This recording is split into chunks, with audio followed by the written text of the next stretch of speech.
Hey, I'm back. All right, so I was trying to wrap up chapter one real quick, and that wasn't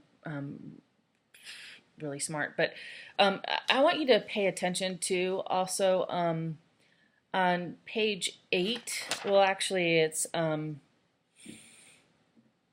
and eight. It's Yuri Bronfenbrenner's ecological systems approach.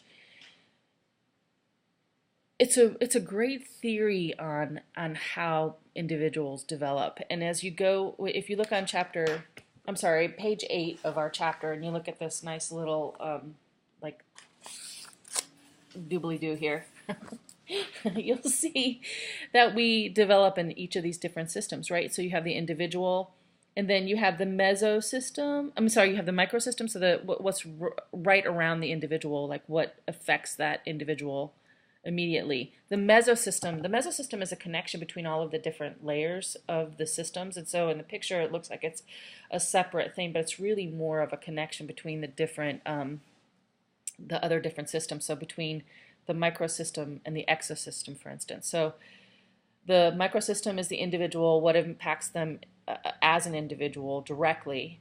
Exosystem would be things like uh, what kind of educational system do they have in their community? What kind of religious values or church do they go to? What kind of shopping centers do they have? Like I said in the last video, do they have a, a grocery desert? Is there a food desert in their neighborhood, and they can't get groceries? And then you live in Salem and you don't have a Saturday or Sunday bus to get to the grocery store. If you have to go across town to get to a grocery store on the weekend, you can't do that unless you have somebody who has a car and can drive you there. What's in your neighborhood? So even we can talk about this here, like as in Salem, right? So depending on which neighborhood you live in, you have access to better schools, right? In some places. Okay. So for instance, if you live in West Salem and go to West Salem High School, that's a great school, right? They got all kinds of resources. South Salem High School.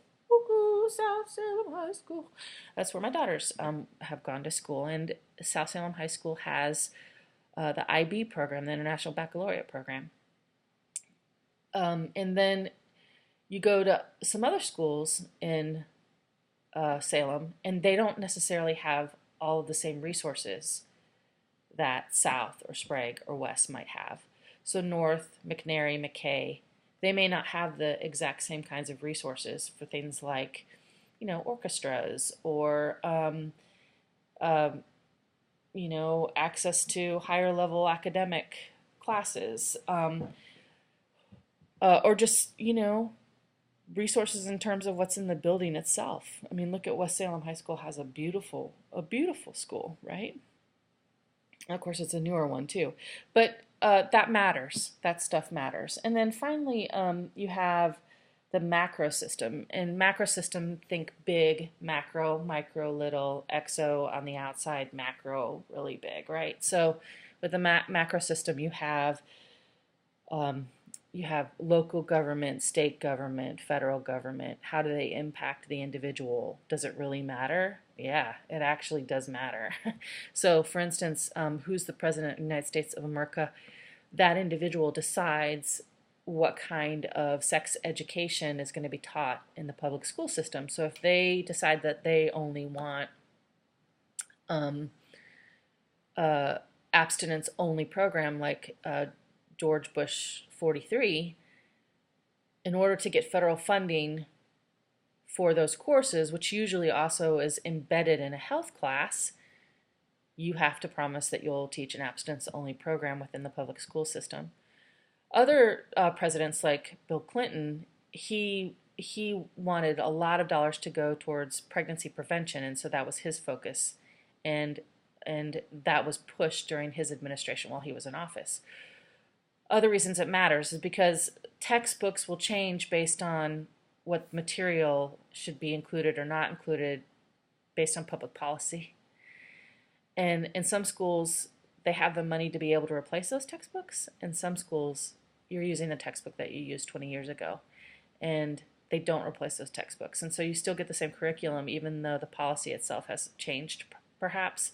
So even the person in the White House matters to an individual kid and what they're going to get or not get in the public school system, regardless of what you think of either of those two policies themselves.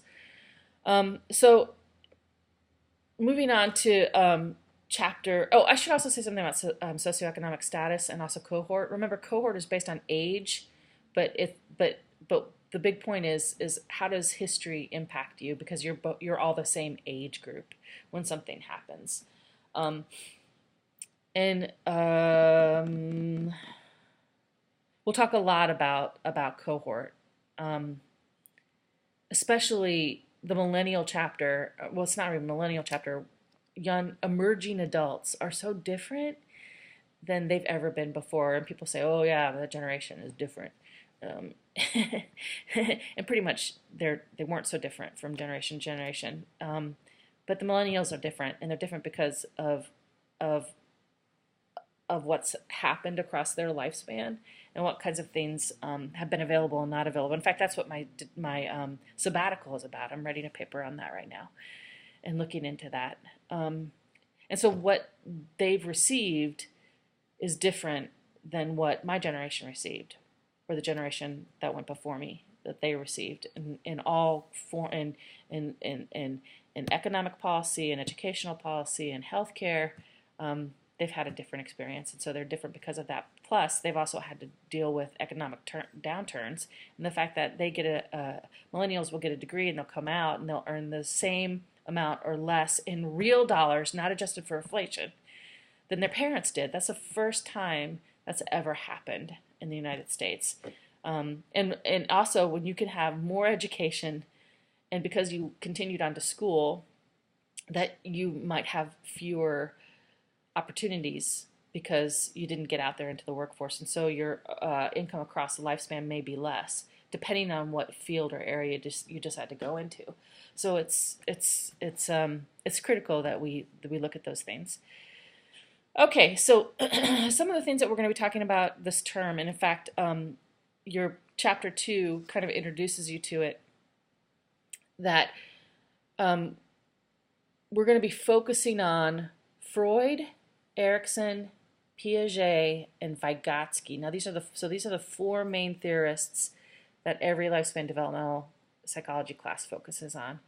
And usually, if it's going to be cognitive, you're going to hear about Piaget. If it's going to be psychosocial, Freud and Erikson. And Vygotsky, he tied in social and cognitive development, which is really cool, but based on an individual's age. So now,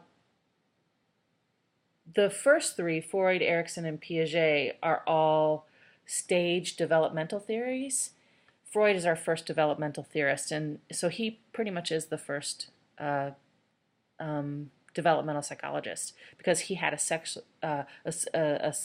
psychosexual developmental stage theory that he developed, that Erikson, a student, then developed his separate theory based on. They have similarities, and you'll see that as we go along.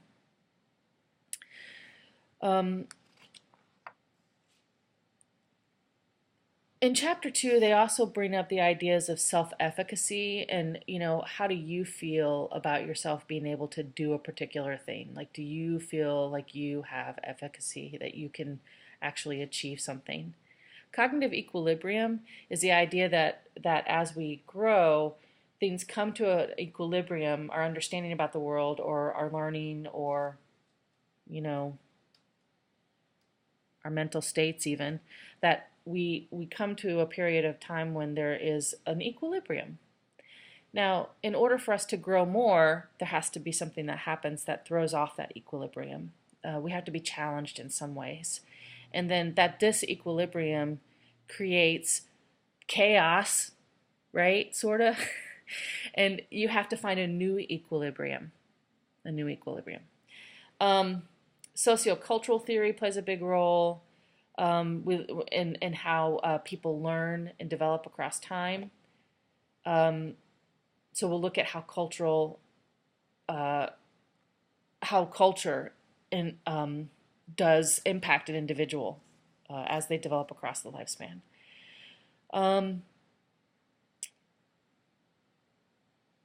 think that for chapter 2, I mean, there's a couple of other. I'm looking right now at the word list, and there's some other things that you can take a look at, and we'll come back around to them, especially things like zone of proximal development and apprentice and thinking. Those are Vygotsky terms, and kids at a particular age can do things easily, and at some ages they need more help to do those same things.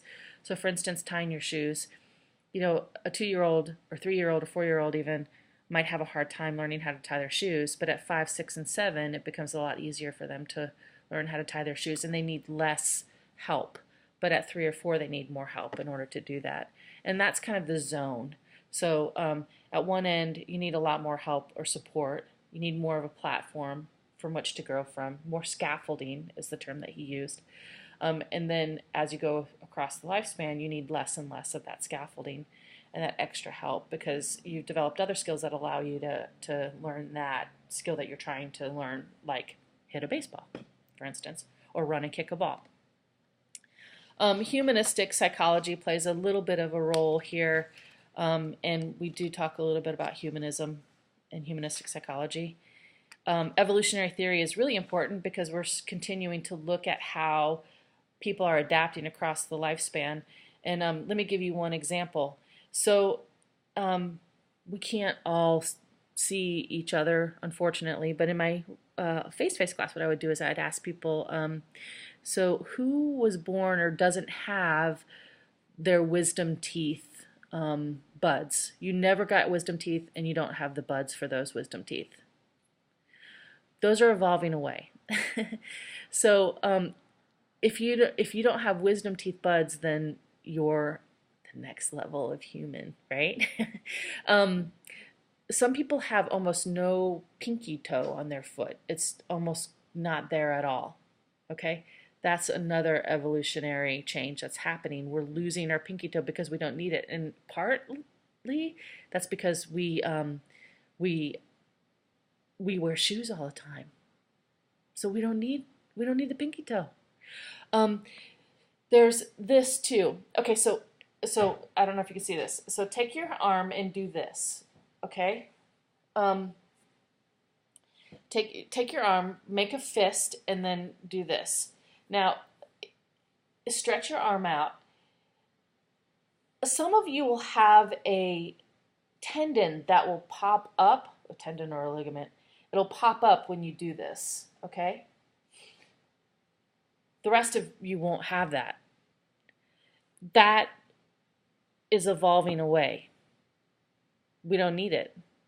Now, if you have it, it's a good thing, because if you ever have to have facial surgery, they use that particular structure in order to help with, especially around the mouth, give it some more structure.